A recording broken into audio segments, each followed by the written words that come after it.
Na sinočnji podelitvi že 83 zlatih globusov sta letos med drugim slavila film Hamnet z nagrado za najboljši dramski film in uspešnica Ena bitka za drugo z nagrado za najboljšo komedijo oziroma glasbeni film. Na televizijski strani je bila velika zmagovalka miniserija Adolescenca, ki je pobrala kar 3 zlate globuse. Zdaj pa poglejmo še stvari, ki nas še bolj zanimajo kot nagrade. Pa poglejmo najprej modo. Letos so kraljevale pastelne barve, pa zlata, srebrna in črna, če že barva, potem rdeča. Veliko čipke, veliko bleščic, pa moda gor ali dol. Prireditev so zares popestrili zvezdniki. George Clooney, na primer, se je považil z novim francoskim državljanstvom. Bonsoir, mes amis.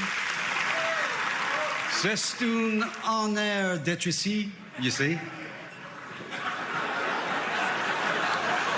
Po 35 letih je na oder prireditve stopil tudi Macaulay Culkin in ustvaril pravo božično vzdušje.